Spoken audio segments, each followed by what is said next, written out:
नमस्कार विद्यार्थी मित्रांनो, माझं नाव सुहास भिसे. स्वागत आहे तुमचं सर्वांचं पर्दा करंट अफेअर्स मराठी या आपल्या मायबोली भाषेतील एज्युकेशनल यूट्यूब चॅनलमध्ये. विद्यार्थी मित्रांनो, आज या ठिकाणी नवीन महिना सुरू होत आहे. मे महिन्यातील आज पहिला दिवस आहे 1 मे 2024. आजच्या दिवसाचे जेवढेही चालू घडामोडीचे महत्त्वाचे टॉप प्रश्न बनत असतील ते सर्व प्रश्न आपण या व्हिडिओच्या माध्यमातून पाहणार आहोत. तरी सर्वप्रथम आपण जर नवीन असाल, पहिल्यांदा या चॅनलवरील व्हिडिओ पाहत असाल तर चॅनलला सबस्क्राईब करायला बिलकुल विसरू नका. ठीक आहे, चला तर मग आपण आजच्या व्हिडिओला सुरुवात करूया. त्या अगोदर कालच्या व्हिडिओमध्ये जो काही शेवटचा प्रश्न विचारला होता त्या प्रश्नाचं उत्तर जाणून घेऊया. काय होता प्रश्न?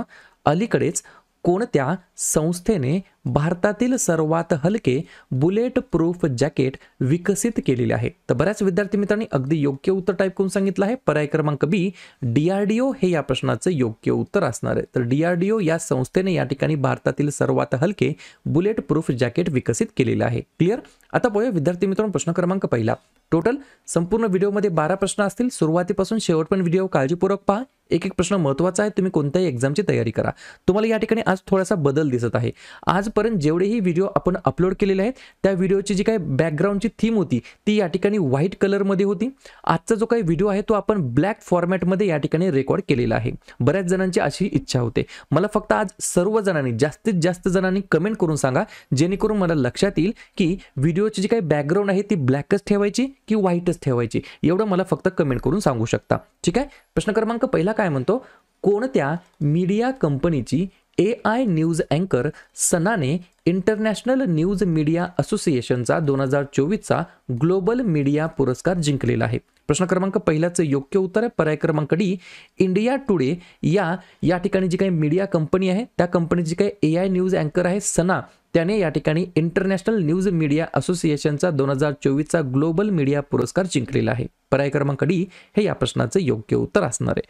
पहिलाच प्रश्न AI संदर्भात आहे. तर लगेच आपण काय करूया, AIच्या संदर्भात जे काही लेटेस्ट न्यूज आहेत त्याच्यावरती आपण या ठिकाणी चर्चा करूया. जसं की जस्ट आस्क नावाचा AI चॅटबॉट या ठिकाणी लॉन्च करण्यात आला होता मध्य प्रदेशमध्ये. भारतातील पहिली AI शक्ती असलेली अँटी ड्रोन प्रणाली सुरुवात झाली, या ठिकाणी लॉन्च करण्यात आली. इंद्रजाल त्याचं नाव होतं. भारतातील पहिली प्रादेशिक कृत्रिम बुद्धिमत्ता AI न्यूज अँकरचं नाव आहे लिसा, ओडिसामध्ये लॉन्च झाली. जगातील पहिले AI सेफ्टी समिट भरवण्यात आलं होतं UK मध्ये. सर्वाधिक AI गुंतवणूक असलेल्या देशांमध्ये भारत 5व्या क्रमांकावरती आहे आणि पहिल्या क्रमांकावरती अमेरिका आहे. AIच्या गॉडफादरचं नाव आहे जेफ्री हिंटन. जगातील पहिले पूर्णपणे स्वायत्त AI सॉफ्टवेअर इंजिनियरचे नाव आहे डेव्हिन. भारतातील पहिल्या AI आधारित चित्रपटाचं नाव आहे इराह. भावनिक बुद्धिमत्ता असलेले जगातील पहिले संभाषणात्मक AIचं नाव आहे EVI. हुच्या म्हणजेच WOच्या AI डिजिटल हेल्थ प्रमोटरचे नाव आहे सराह. AI सौंदर्य स्पर्धेचे नाव आहे मिस AI आणि ओपन AI द्वारे भारतातील पहिला कर्मचारी या ठिकाणी नियुक्त करण्यात आला ज्याचं नाव आहे प्रज्ञा मिश्रा. पुढचा प्रश्न क्रमांक दुसरा. खालीलपैकी कोणत्या कंपनीने भारतातील पहिले अपग्रेड करण्यायोग्य ATM सुरू केलेले आहे? मला फक्त कमेंट करून सांगा ATMचा फुल फॉर्म काय आहे? 2 नंबरच्या प्रश्नाचं योग्य उत्तर आहे पर्याय क्रमांक सी, हिताची पेमेंट सर्व्हिसेस या कंपनीने या ठिकाणी भारतातील पहिले अपग्रेड करण्यायोग्य ATM सुरू केलेलं आहे. 2 पॉईंट लिहून घ्या. हे ATM कधीही कॅश रिसायकलिंग मशीनमध्ये अपग्रेड केले जाऊ शकतात. मेक इन इंडिया उपक्रमाअंतर्गत हे निर्मिती या ठिकाणी करण्यात आलं आहे, जे ATM बँकांना लवचिकता आणि कार्यक्षमता प्रोव्हाइड करतं. ठीक आहे, लगेच आपण काय करूया मग भारतातील जे काय प्रथम घटना घडलेल्या आहेत त्याच्यावरती चर्चा करूया. जसं की सिक्कीमचे पहिले रेल्वे स्टेशन या ठिकाणी बनलं आहे, त्याचं नाव आहे रंगपूर रेल्वे स्टेशन. भारतातील पहिले AI शिक्षक आयरिस कोठे सुरू झालं? तर केरळमध्ये.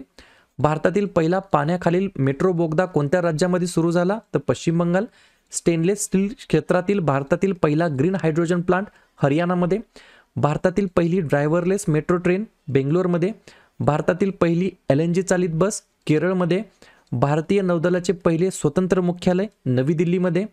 वेळ वितरण प्रणाली लागू करणारा पहिला देश भारत. भारतातील पहिले ऑइल पाम प्रोसेसिंग युनिट सुरू झालं अरुणाचल प्रदेशमध्ये. भारतातील पहिले आयुर्वेदिक रेस्टॉरंट सोमा रेस्टॉरंट सुरू झालं दिल्लीमध्ये. आणि भारतातील पहिली बॅटरी स्टोरेज गिगा फॅक्टरी सुरू झाली आहे जम्मू काश्मीर या ठिकाणी. पुढचा प्रश्न क्रमांक तिसरा. कोणत्या देशाने अलीकडेच रशियाच्या लॅन्सेट ड्रोन सारखे नवीन ड्रोन ज्याचे नाव आहे कामिकाझे सादर केलेले आहे? 3 नंबरच्या प्रश्नाचं योग्य उत्तर आहे पर्याय क्रमांक बी, इराण हे या प्रश्नाचं योग्य उत्तर असणार आहे. तर हे एक प्रकारचं इराणी ड्रोन आहे जे की लॅन्डसेट प्रमाणित असणार आहे. 30 ते 60 मिनिटाचा त्याचा या ठिकाणी उड्डाण कालावधी आहे. 3 ते 6 किलोपर्यंतचं पेलोड तो वाहून नेऊ शकतो आणि 40 किलोमीटर पर्यंत ते अंतर या ठिकाणी कव्हर करण्याची त्याची कॅपॅसिटी आहे. तर पर्याय क्रमांक बी, इराणने या ठिकाणी रशियाच्या लॅन्डसेट ड्रोन सारखे एक नवीन ड्रोन सादर केलेले आहे, विकसित केले, ज्याचं नाव आहे कामिकाझे. पुढचा प्रश्न क्रमांक 4 महत्त्वाचा प्रश्न आहे, महाराष्ट्र राज्य दिवस केव्हा साजरा करण्यात येत असतो? तर लक्षात घ्या, आजच्या दिवशी पर्याय क्रमांक ए, दरवर्षी आपण 1 मेला आपल्या राज्याचा राज्य दिवस म्हणून साजरा करतो. त्यानिमित्त सर्व विद्यार्थ्यांच्या चॅनलच्या माध्यमातून महाराष्ट्र राज्य दिवसाच्या सर्वांना हार्दिक हार्दिक शुभेच्छा. ठीक आहे, आजच्या दिवशी आपण अन्य सुद्धा 2-3 दिवस साजरा करतो, जसं की आंतरराष्ट्रीय कामगार दिवस म्हणजेच इंटरनॅशनल लेबर डे. महाराष्ट्रासोबत आपण गुजरात राज्याचा दिवस सुद्धा साजरा करतो आणि 1 मेलाच आपण दरवर्षी आता उज्ज्वला दिवस म्हणून साजरा करणार आहोत. एक पॉइंट लिहून घ्या, लाभले आम्हास भाग्य बोलतो मराठी. मराठी भाषिकांना आणि महाराष्ट्रातील प्रत्येक नागरिकाला माझ्याकडून परत एकदा महाराष्ट्र दिनाच्या शुभेच्छा. या ठिकाणी हा प्रश्न जो काही आहे तो कशा संदर्भात आहे? महत्त्वाच्या दिवसाबद्दल. तर लगेच आपण काय करूया, मे महिन्यातील जे काही महत्त्वाचे दिवस आहेत त्याच्यावरती चर्चा करूया. जसं की 1 मेला 2 ते 3 दिवस आपण साजरा करतो आंतरराष्ट्रीय कामगार दिवस, महाराष्ट्र आणि गुजरात राज्याचा राज्य दिवस आणि उज्ज्वला दिवस. 2 मे जागतिक दमा दिवस, मे महिन्याच्या पहिल्या मंगळवारी हा आपण साजरा करतो. 3 मेला आपण जागतिक पत्रकार स्वातंत्र्य दिवस साजरा करतो. 4 मे कोळसा खाण कामगार दिवस. 7 मे जागतिक ॲथलेटिक्स दिवस. 8 मे जागतिक रेड क्रॉस दिवस. 11 मे राष्ट्रीय तंत्रज्ञान दिवस. 12 मे आंतरराष्ट्रीय परिचारिका दिवस. 14 मे जागतिक स्थलांतरित दिवस. 15 मे कुटुंबाचा आंतरराष्ट्रीय दिवस. 17 मे जागतिक दूरसंचार दिवस आणि जागतिक उच्च रक्तदाब दिवस. 18 मे जागतिक एड्स लस दिवस आणि आंतरराष्ट्रीय संग्रहालय दिवस. 20 मे सशस्त्र सेना दिवस. 21 मे दहशतवाद विरोधी दिवस. 22 मे जैविक विविधतेसाठी आंतरराष्ट्रीय दिवस आणि 31 मे तंबाखू विरोधी दिवस आणि पुण्यश्लोक अहिल्याबाई होळकर यांची जयंती. क्लिअर? पाहूया पुढचा प्रश्न क्रमांक 5. चीन या देशाने आपल्या अंतराळ स्थानकावर किती सदस्य असलेल्या शेंजाऊ 18 क्रू लॉन्च केलेली आहे? 5व्या नंबरच्या प्रश्नाचं योग्य उत्तर आहे पर्याय क्रमांक डी, 3 हे या प्रश्नाचं योग्य उत्तर असणार आहे. तर चीनने आपल्या अंतराळ स्थानकावरती 3 सदस्य असलेल्या शेंजाऊ 18 क्रू लॉन्च या ठिकाणी केलेला आहे. 2-3 पॉईंट लिहून घ्या. चीनच्या शेंजाऊ 18 मोहिमेचा भाग म्हणून 3 अंतराळवीरांनी रॉकेटमधून पृथ्वीच्या या ठिकाणी जे काही लो ऑर्बिट असतं, खालची जी काही कक्षा असते त्याच्यामध्ये असलेल्या तियानगॉंग स्पेस स्टेशनसाठी रवाना केलेलं आहे. बीजिंगच्या अंतराळ कार्यक्रमातील हे सर्वात अलीकडील मिशन आहे जे 2030 पर्यंत अंतराळवीरांना चंद्रावर पाठवण्याच्या दिशेने ते काम करत आहे. पुढचा प्रश्न क्रमांक 6. भारताचे जे काही ई कॉमर्स मार्केट आहे ते 2030 पर्यंत जगातील सर्वात मोठे टिंबटिंब क्रमांकाचे ई कॉमर्स मार्केट या ठिकाणी असणार आहे. 6व्या नंबरच्या प्रश्नाचं योग्य उत्तर आहे पर्याय क्रमांक सी, 3ऱ्या क्रमांकाचं या ठिकाणी जगातील सर्वात मोठं ई कॉमर्सचं मार्केट असणार आहे आपल्या प्यारा भारताचं. 2 पॉईंट लिहून घ्या. इन्व्हेस्ट इंडियाने भारताचा ई कॉमर्स उद्योग 2030 पर्यंत $325 अब्ज पर्यंत वाढण्याचा अंदाज या ठिकाणी व्यक्त केलेला आहे.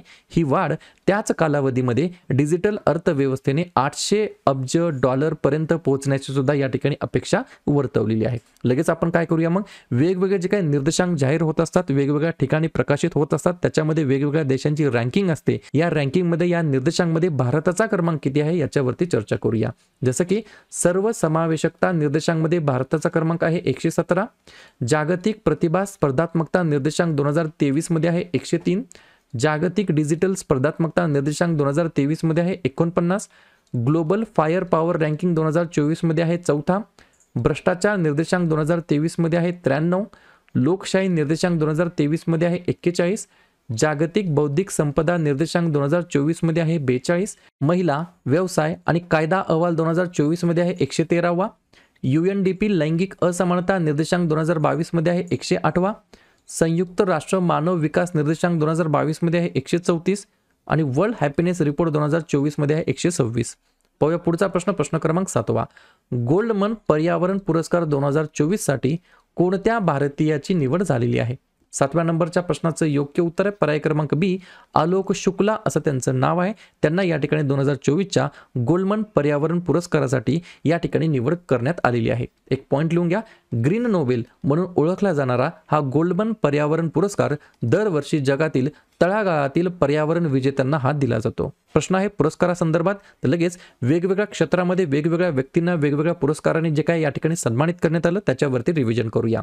जसं की लता मंगेशकर पुरस्कार 2023 सुरेश वाडकर, साहित्यासाठी JCB पुरस्कार 2023 पेरुमल मुरुगन आणि जननी कन्नन यांना, स्कोच राष्ट्रीय पुरस्कार 2023 KSRTCला, पहिला मनोहर पर्रिकर यंग सायंटिस्ट पुरस्कार डॉक्टर मध्वराज यस यांना, NASA impact planet award Sujit Roy यांना, 2023चा बुकर पुरस्कार आयरिश लेखक पॉल लिंच यांना, फ्रान्सचा सर्वोच्च नागरी सन्मान the legion of honour VR Lalithambika यांना, PRSI राष्ट्रीय पुरस्कार सुगंती सुंदरराजा यांना, 33वा व्यास सन्मान पुष्पा भारती यांना, कर्मवीर चक्र पदक 2023 डॉक्टर हेमचंद्रन रविकुमार यांना, इंदिरा गांधी शांतता पुरस्कार अली अबू आणि डॅनियल बॅरेनबोईम यांना आणि संगीता कलानिधी पुरस्कार 2023 बॉम्बे जयश्री यांना.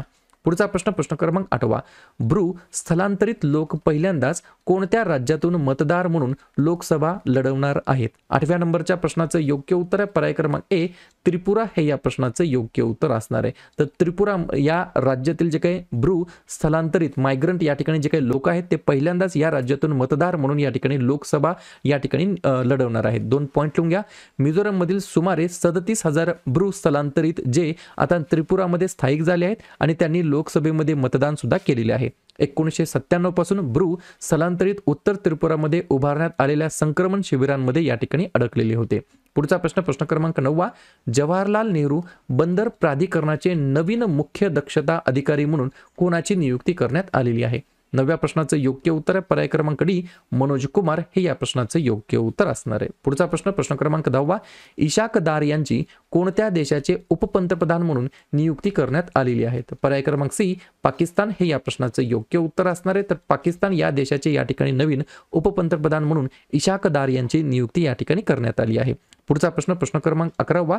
पश्चिम आशियासोबतचे संबंध मजबूत करण्यासाठी भारत टिंबटिंब सोबत व्यापार करार करणार आहे. 11व्या नंबरच्या प्रश्नाचं योग्य उत्तर आहे पर्याय क्रमांक B ओमन हे या प्रश्नाचं योग्य उत्तर असणार आहे. तर ओमन यासोबत या ठिकाणी पश्चिम आशियासोबतचे संबंध मजबूत करण्यासाठी भारत ओमन सोबत या ठिकाणी व्यापार करार करणार आहे. 1 पॉईंट लिहून घ्या. भारत आणि ओमान मधील वार्षिक व्यापार जवळपास $13 अब्ज पेक्षा सुद्धा कमी आहे. क्लिअर. अशा प्रकारे शेवटचा प्रश्न, प्रश्न क्रमांक 12. कोणत्या भारतीय पंतप्रधानाने G7 आउटरीच सत्राला सर्वाधिक वेळा हजेरी लावलेली आहे?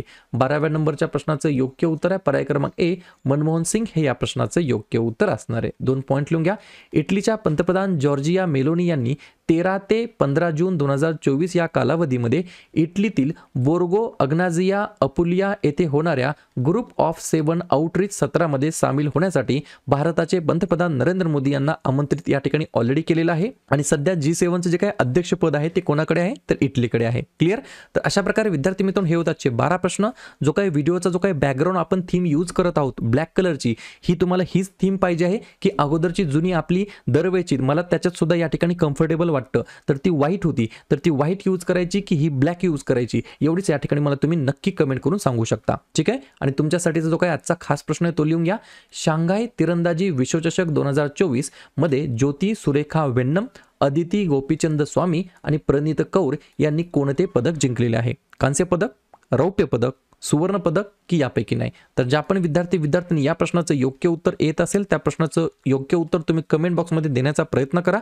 या प्रश्नाचं उत्तर चुकू द्या, बरोबर येऊ द्या, काहीच हरकत नाही, परंतु ट्राय करणं, प्रयत्न करणं हे सर्वात जास्त महत्त्वाचं आहे. आणि दुसऱ्या दिवशी येऊन आपण दिलेल्या प्रश्नाचं उत्तर हे बरोबर आलं की चुकलं हे दुसऱ्या दिवशी येऊन चेक करणं, तपासणं हे देखील तितकंच जास्ती महत्त्वाचं सुद्धा असणार आहे.